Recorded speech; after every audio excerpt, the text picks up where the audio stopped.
Assalamualaikum, salam sejahtera. So, saya tak tahu suara saya clear atau tidak. Kalau tak clear pun nak buat macam mana kan. Okay. Don't judge me as I know saya tak pakai makeup apa-apa. Saya muka macam baru bangun tidur, tapi sebenarnya saya tak bangun tidur. Cuma hari ni agak penat sedikit, tak tahu apa hal. I feel a bit tired. Mungkin sebab semalam memang full swing. Penggunaan tenaga yang berlebihan. Lagi kalau kita letih fizikal ni, mungkin paling-paling pun kita rehat, dan kita akan okey balik. Tapi ada masanya bila kita letih daripada segi mental, maksud kita banyak pakai otak lah, bukan maksud kita banyak fikir, tak, tapi kita banyak pakai otak kita untuk buat kerja. Ia akan mengambil tenaga kita lebih daripada kalau kita ada macam penat fizikal kita tidur, kita rest okey lah. Tapi penat mental ni lain sikit dia punya impact, but it's okay. Saya nak komen pasal sedikit tentang sikap setengah individu. Bukan hanya peringatan untuk anda juga, tapi peringatan untuk diri saya sendiri. Okay?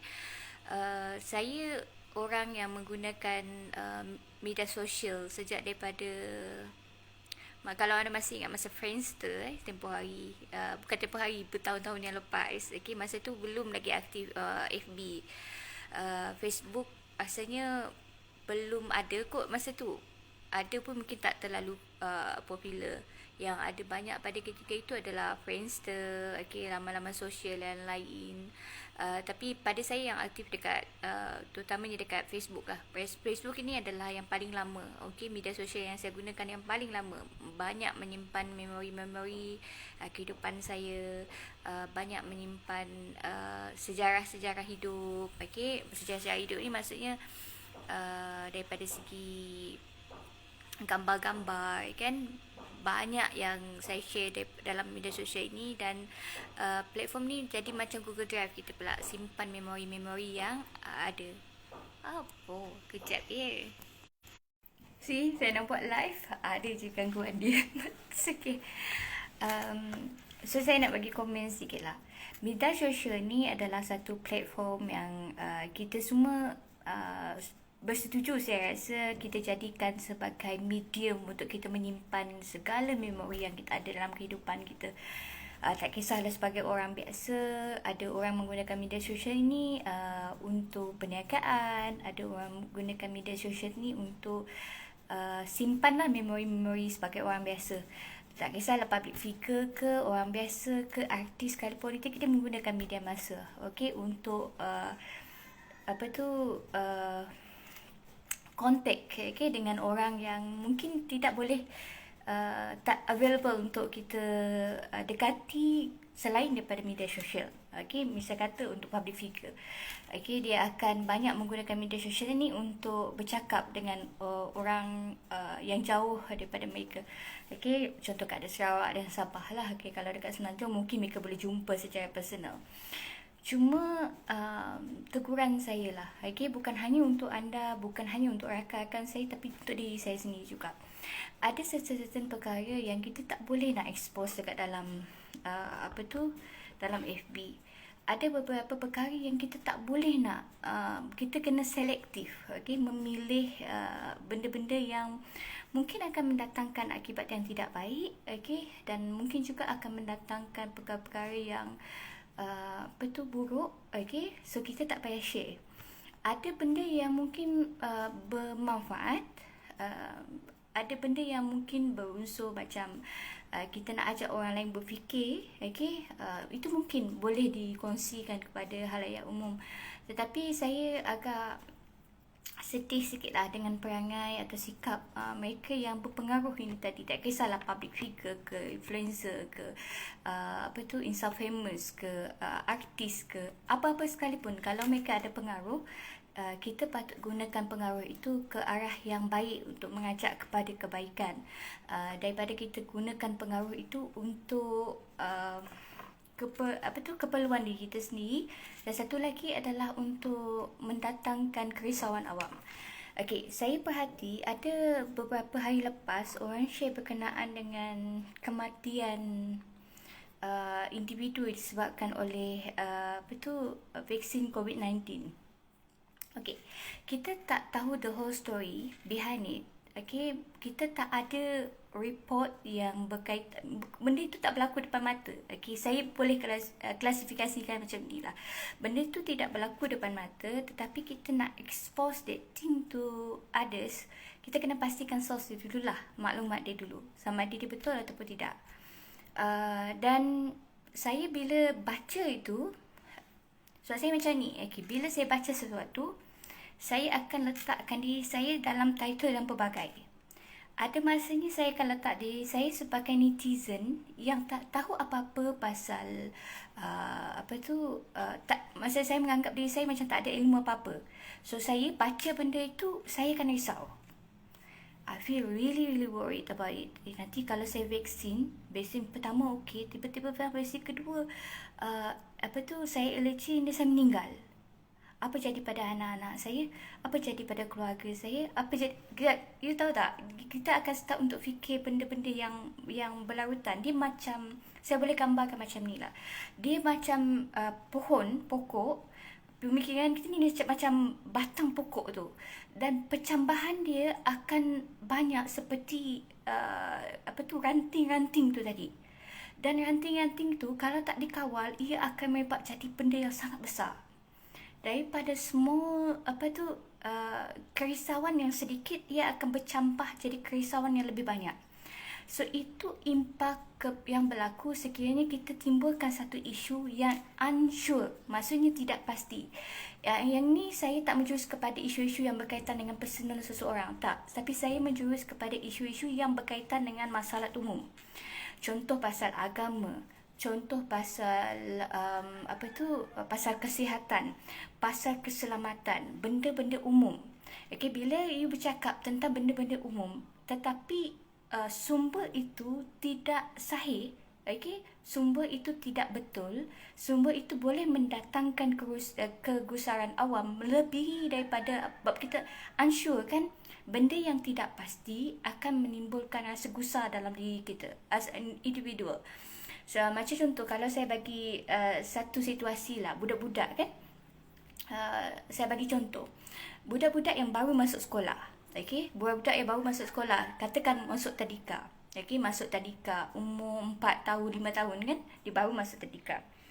So, anda akan perhatikan, kanak-kanak ini akan ada separation anxiety, perpisahan. Dia akan ada kerisauan apabila berpisah dengan orang yang tak familiar, berpisah dengan orang yang familiar dengan mereka, maksudnya ibu bapa, pengasuh. Okay, bila diserahkan anak tersebut kepada guru yang tidak pasti, tidak ada kepastian apa-apa, dia akan timbul satu kerisauan yang boleh menyebabkan kanak-kanak ini tantrum. Dia akan menangis, dia akan meraung, sedangkan guru itu tidak memberi keadaan yang boleh menggusarkan hati dan perasaan dia. Tetapi benda tersebut berlaku secara semula jadi. Jadi kita punya emotional development, okay, bila melihat sesuatu isu ataupun situasi, kita masih akan ada tendensi kepada anxiety itu tadi. So, jangan create anxiety pada benda yang tak pasti. Contoh, kalau anda share kan sesuatu, okay, saya tahu mungkin anda boleh jawab, ini laman sosial saya, suka hati saya lah saya nak share apa-apa pun. Tapi kalau berkenaan dengan agama, kalau berkenaan dengan apa yang saya maksudkan tadi, kalau berkaitan dengan agama, berkaitan dengan keselamatan, berkaitan dengan kesihatan yang bersifat umum, okay, bukan bersifat individu ataupun benda-benda yang betul-betul ada asas yang sahih, kita akan menimbulkan kerisauan yang tidak wajar.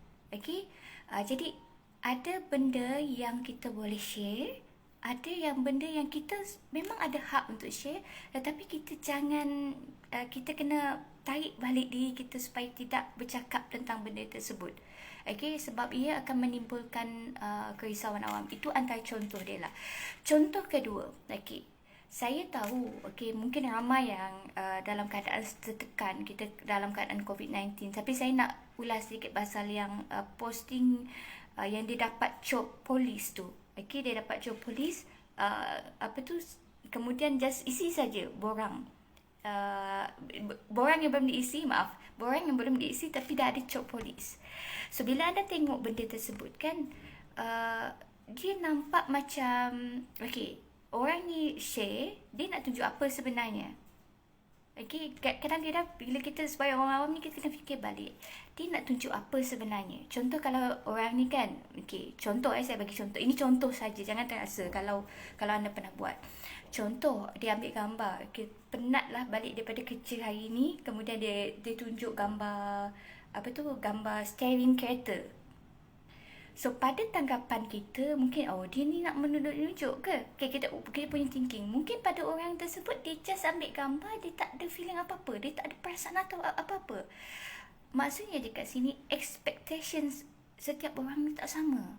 Okay, so jangan overexpose. Kita boleh tampil ke depan, berkongsi tentang kehidupan kita. Memang laman sosial ini adalah amanah milik anda, tetapi kita kena ada pemikiran ataupun minda yang rasional untuk berfikir secara adil. Contoh saya bagi contoh. Macam contoh hari itu, saya pergi ke mahkamah. This is my second experience masuk ke mahkamah. Saya boleh je buat live dekat sana.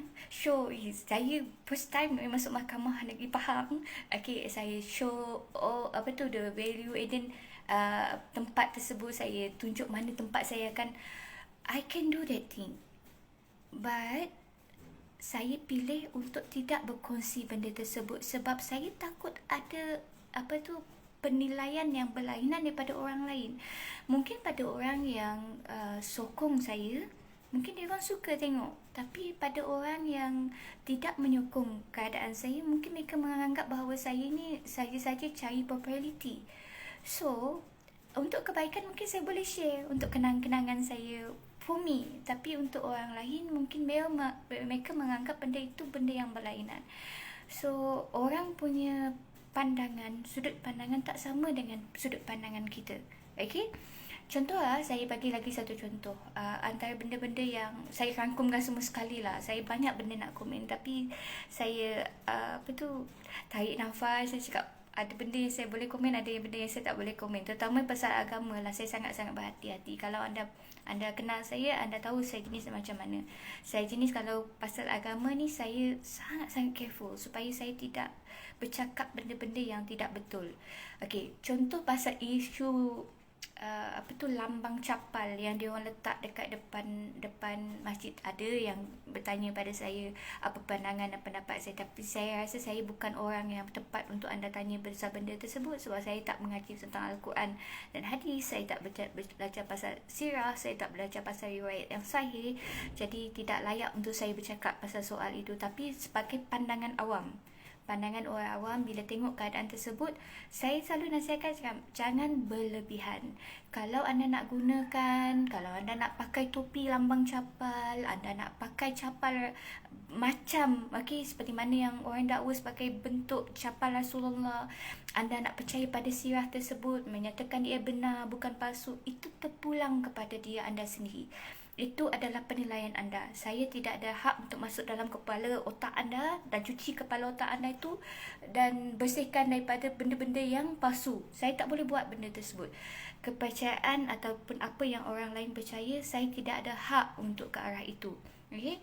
Jadi, saya punya nasihat adalah jangan berlebihan. Jangan berlebihan, itu adalah nasihat saya sebagai saudara seagama dengan anda. Jangan berlebihan dalam sesuatu perkara. Misal kata dalam beragama sendiri pun, bila kita ada semangat dalam agama, terlalu membuat-buat, sehingga kita mengkritik agama lain pun satu benda yang berlebihan. Walaupun bukan dalam agama kita sendiri saja, tapi kita kritik kau-kau agama lain, menghina agama lain dan menyatakan ini untuk membenarkan apa yang ada pada diri anda. Sedangkan benda yang benar itu akan tetap benar. Dia tidak ada perubahan daripada segi benar dan tak benar dia. Pada kita benar, mungkin pada orang lain salah. Pada kita betul benda tersebut, mungkin pada orang lain tak betul. So that is my conclusion regarding this issue lah. Kita boleh expose dekat dalam media sosial kita sendiri sebab itu adalah personal kita. personal kita. Kita nak to create the memories, itu terpulang kepada anda, hak anda. Tapi sebelum kita buat posting apa-apa tu, fikir balik apa natijah dia, apa kesan dia, apa akibat dia. Tetapi kalau anda nak share tentang pandangan pribadi anda, macam apa yang saya buat sekarang, anda nak share, terpulang. Tetapi jaga bahasa, jangan maki hamun orang, jangan fitnah orang. That is the important thing to for us to do. Okay, jangan fitnah orang, jangan maki orang, jangan cakap benda-benda yang kesat. So I think that's all from me. Thank you very much for watching, and then have a good day, guys. Assalamualaikum warahmatullahi wabarakatuh, dan salam sejahtera. Okay, mungkin saya sembab, don't judge me. Okay, bye-bye. Assalamualaikum.